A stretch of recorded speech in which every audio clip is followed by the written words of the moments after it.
waaw ñoo ngi lay fay. nga doon def bilan financier mais mënoon nañoo xam ñaata quartier nga occupé woon di nga daan liggéeyal moo xam ne doon ñu ko toone ay mbalit. waaw avant may ñëw si question bi damay sant yàlla bu baax ne bismillahi rahmaani rahim auzu billahi mina sheytaani rajim di julli si yonantam bu tedd bi Seydina Limaamul Mahdi di nuyu ñëpp nag di sant ñëpp ñi teew ak ñi teewul si jotaayu tey bii nii pour def assemblée générale si liggéey ba ma ko yoreek léegi bilan bi ma doon def nag si quartier yi ma yore quartier Sañ Caritas 1 ak 2 bi ñoom laa doon defal bilan donc di def bilan boo xamante ni moral la mais aussi bilan financier waaw. donc ci bilan boobu mën nañ ci jàpp ni dem ngeen ba ci biir ngeen yokk fayu augmentation yi ñu leen doon fay. waaw liggéey moom su nekkee da nga ci nekk ay at chaque jour da ngay xool li koy jëmale kanam te li tax waral yokk bi tey contexte bi ñu toll gis nañ ni ne maanaam lu ci bari dafa yokk liggéey bi nag desu si ginnaaw da ngay dem si vulgarisateur sax mu ne la man pneu yi ma doon jaayee 6000 léegi 7000 lay jar wala turu bi 400 la woon mais léegi 500 la. planche bi nga doon defaree charrette bi loolu yëpp ak fer bi lépp dafa yokk donc ak aussi dund bi moo tax loolu dafa tax surtout ma ne ñi nga xam ne ñoom ñoo nekk ci liggéey bi di ñii nekk samay ginnaaw doon ay charretier ma ne leen mérité woon nag ñu yokkal leen seen salaire si liggéey bi loolu nag mënuñ ko def sans pour autant clients yi population bi ñu yokk seen loxo. est-ce que nañ ko chargement bi nga yoroon moo parce que dégg nañ nga wax ba wax fi wifi ndax wifi boobu ci ngay fay ba tey wala wifi bi dafa mujj arrêté. non wifi boobu noonu dafa am leen lu ko taxoon a jukk muy comme que quartier bi moom ñun dañu engagé aussi lu bari ay yeneen projet yoo xamante ni concernant yeneen domaine ñu àndoon ci nag ak ay structures yoo xamante ni mel ni cadre yi mel ni ASCAR mel ni AIC bi mel ni borom kër yi ñu waroon a monter te sottiwut donc ak groupe socio-professionnel yi ñu waroon a monter te sottiwut loolu yëpp laajoon benn coordination te aussi tamit am na suñ la sasee jël sa temps lépp il faut que des fois ñu may la jox la ay jumtukaay yoo xamante ni da lay permettre yow sa liggéey gën a yomb moo taxoon ñoom ñu sàq woon wifi boobu pour mu am bañ ko sàqoo tamit maison bi lañ doon xalaat mais maison bi jàppatul woon parce que amul courant boo xamante ni dinañ mën a alimenter wifi bi moo tax sama bureau dañ ko mujjoon a andi pour installer ko fa moo tax bi ñuy def dernière AG bañ ko fa souligner dama ne ñoom tamit ñu wax am ñu si wax ma ne de toute façon léegi man dinaa ko jël en charge parce que man des fois mun naa si def yenn liggéey yoo xamante ni si sama bopp la jëm te yooyu noonu déjà leneen li moom man mun naa leen ko may mais bàyyil ma jël ko en charge waaw. xam naa ne naaj bi tàng na ñu ngi déggal tuuti dafa am ñu la yoreel ay bor n'est-ce pas. waaw liggéey bi moom bari na loolu laay wax parce que suñu amee jafe-jafe si Caritas 2 bi bor yi tax na mais aussi ñàkk am nit ñu bari parce que man damay wax chaque jour ne amuñ problème si mbir mi wala problème bi demeewul noonu fii si Caritas 1 bi waaw parce que fii nii wax dëgg yàlla su ko xool rapport yi PV yi di nga gis ni foofu noonu am nañ bilan bu positif mais comme que Caritas lépp benn délégué titulaire la amoon moo tax ñu boole lépp def gestion bi benn mais pour mbir mi ñu xam fan la problème bi situé wu moo tax ñu xaajoon def benn ak ñaar ku si nekk ñu defal la sa bilan financier pour ku si nekk xam lu leer mais aussi tamit comme que projet jëlandu ñu woon vol en même temps bii lañ njëkk a commencé Caritas 1 bi après Caritas 2 moo taxoon ñu maintenir ko ci rythme boobu noonu. caisse de solidarité bi wax nga ci. waaw caisse de solidarité comme que structure bi dañ ko mettre en place muy groupe Salubrité en 2019 di liggéey et pour lan li ñu am expérience fii au niveau de Caritas mu tas ci dëkk bi donc moo taxoon tamit ñu dem ci yeneen quartier bay liggéey ak ñoom. Sancu 3 Sancu 2 quartier Assane Dieye Sancu Océan Tilène Ngolna ak yeneen donc yooyu noonu nag aussi moom lañu fa jokk bi fa la njëkkee parce que bi ñu génnee nawet bi daaw rek laa ne quartier Ibou Faye liggéey bi ñii fi ñuy turi ça fait 2 kilomètres wala 3 kilomètres te li ñu leen di fay tuuti na te il faut que borom kër yi ñu fay ak nawet bi nu mu méttee nii donc loolu moo andi idée fay bi mais bi mu amee tamit dama ne li ñuy fay téeméer yooyu noonu nga xam ne moom moo waral 1500 bi dama leen wax ne il faut que ñu def caisse de solidarité bëgguma mu ñëw directement si man mais caisse de solidarité boo xamante ni dinañ si subventionné maanaam li charretier yi yokkal leen si seen salaire mu jël en charge yeneen genre liggéey yoo xamante wala yeneen genre mbir yoo xamante ni na permettre liggéey bi gën a dox lu ko mel ni suñu waree jënd gant masque wala ay bot wala gilet yi ñu sol donc wala suñu assistante bi nga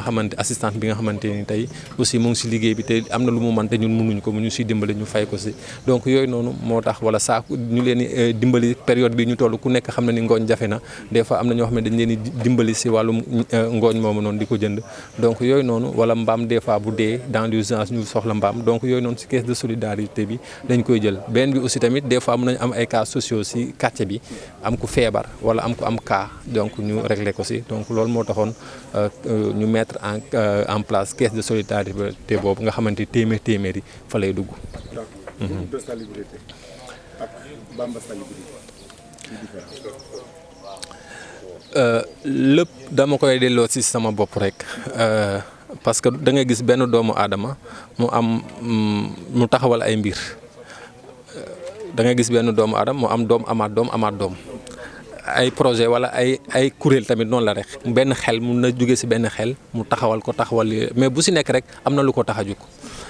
groupe salubrité partout bi ñu koy mettre en place en 2019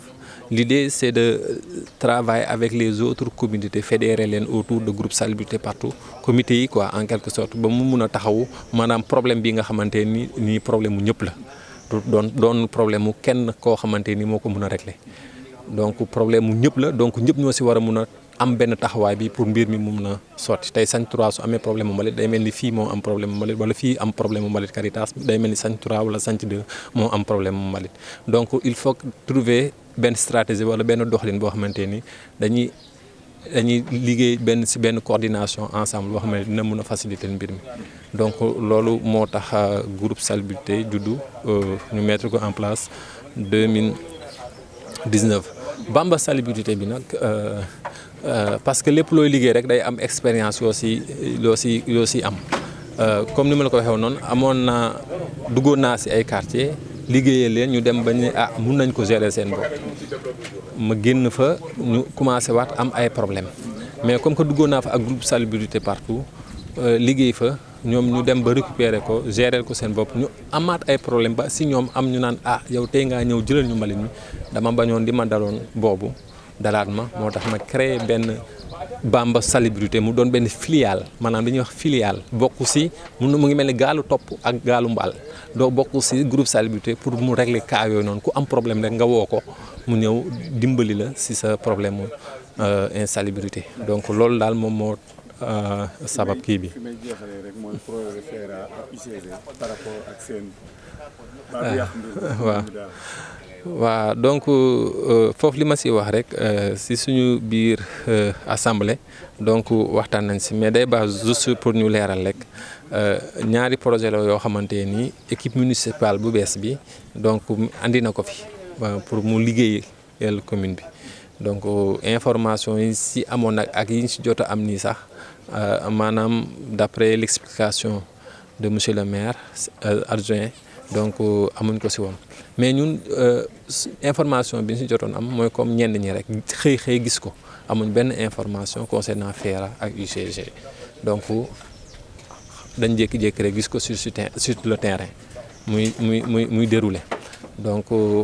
bi monsieur expliqué nag xamal nañu ne projet ay état la moo ko fi andi donc pour mu liggéey tout ce qui est salubrité les haltères à travers FERA ramassage ordures bi à travers UCG donc ñun nag impact mu ngi commencé am parce que déjà charretiers yi nga xam ne ñoom ñoo doon dugg ci koñ yi di liggéey di tuuri maanaam peut-être ci point yi nga xamante ni point décharge la woon dañ ko gën a yóbbu ca kaw di ko mel ni ñi doon jël Santhie 2 wala Santhie Océan di leen tuuri ci tan bi ci ginnaaw dañ leen gën a poussaat ba presque njaaroñ loolu doon ay problèmes yoo xamante ni peut-être mun nañu waxtaan concertation su amoon au départ nañ trouver ay solutions yoo xamante ni tey dina saafara mbir mi. beneen bi aussi tamit mooy population bi ñu ngi commencé jàpp ne fay mbalit amatul mairie bi jël na en charge mbalit mi ba loolu tamit doon benn difficulté boo xam ne ñoo ngi koy commencé rencontrer koo dem di fayeeku sax mu lay xamal ne mbalit mi léegi mairie bi moom ma ko yor du ma fay mbalit mais te loolu tamit commencé jur ay jafe-jafe yoo xamante ni mun na la demal sax ba doo am lootu fayatee donc loolu yëpp nag ay mbir la yoo xamante ni chaque jour damay wax rien n'est trop tard pour bien faire tey am na lu amoon ay manquement laa koy waxee parce que nit moom ak loolu ñoo ànd donc mais rien n'est trop tard pour bien faire su nekkoon ne projet yi impliqué nañu si ni ñu si war a impliqué ku xam ñii nga xam ne def nañ 2 ans 10 ans 15 ans de service si seen liggéey tey nga dugal leen si seen domaine maanaam si projet yooyu noonu day gën a doon lu rafet mais su nekkee dañu ñëw rek doxal amoon si benn information day mel ni luy leen i bojj te loolu doonul loo xamante ni moom moo gën te nit moom wax dëgg yàlla li ñuy sàmmam loon wax rek maanaam xew-xewi ayut lii ay mooy ñàkk xew ñii nag dañoo xew dañoo mus a xew ko jël 10 ans def ko ci service ci liggéey di liggéeyal dëkk bi ñun waruñ doon xaar tey ñu leen doon décorer comme nii sax mais mairie bi en quelque sorte commune bi population bi ñoo waroon delloo njukkal ñii donc loolu daal amoon naa ko di sant di gërëm baax parce que comme ni ma ko waxee sànq rek peccum liir neex na waaye ndey ñoo jàpp ci mbagg ya ba mu mën a fecc tey liggéey bi nag metti woon na au début parce que loo xamante ni ci ñaari charretier nga ko tàmbalee woon dem ba tey toll ci personnel bu toll nii ay 15 et quelques foofu noonu tey maanaam yóbbu am na fu ñu ko jëlee mais yóbbu nañ ko fa foofu nag ñu ko yóbbu dafa am ñu jàppale muy ñii d'abord ñoo ñu njëkk a jàppale parce que Xaadim kese mënul leen donc lu mu mën rek ñii ñoo ko mën loo donc ñoom laay njëkk a sant di leen gërëm di sant aussi tamit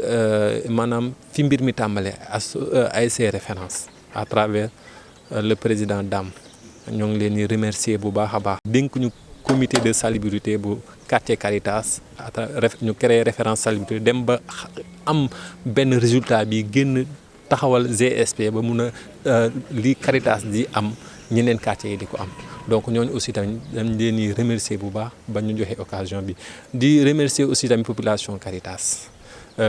di leen comprendre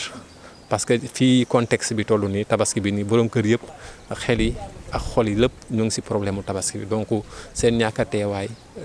tamit aussi dañ koy comprendre mais aussi di sant ñi teew bu baax a baax ñi jógee yeneen quartiers yi ñëw di sant aussi tamit partenaire ñiy defar charrette vulganisateur yi Nama Mbaye Faye Pa Nguy donc ñoo ñëpp ñoo ngi leen di sant di leen gërëm bu baax a baax ñi nga xamante ni aussi tamit dañu loon lebal seen xaalis weer bi dee takk amuñ lu ñu fayee ñu jox ñu xaalis ñu fay suñuy charretier donc ñoo ñëpp ñoo ngi leen di sant bu baax di leen gërëm di beral nag sant délégué de quartier bi bàyyi ñu benn yoon di sant aussi Mamor bi nga xamante ni tey mu ngi ci biir mais aussi il faut ñu tudd ko ak Pa Ndiouga ak ñeneen ñi ñëpp ku lim juum di leen sant di leen beral sant parce que ba ñuy tàmbali ñun ak ñoom la woon ba tey jii nii donc di leen sant bu baax di leen gërëm bu baax a baax sama mère nag il faut ma sant ko parce que daf may conseiller di jël alalam di ci dugal di naan ma lii ak lii donc kooku aussi tamit maa ngi koy sant bu baax di ko ñaanal yàlla bàyyi ko fi parce que bàyyi ko fi njariñ la ci quartier bi njariñ la ci dëkk bi mais ñun ñi ko xam aussi xam nañ ni njariñ la ci àdduna bi parce que dafay defar bu baax a baax ñu ngi sant bu baax di sant aussi tamit ñëpp daal kontaan nañ ci ñëpp waaw di wax nag pour tëj madame le maire mu bàyyi xel ñii sama ginnaaw man moom awma benn souci waaw man sama jëmm bopp awma benn souci mais ñii nga xamante ni am na koo ci laaj mu ne la mbalit kese laa mën a liggéey kon ñooñu ñu bàyyi xel lañ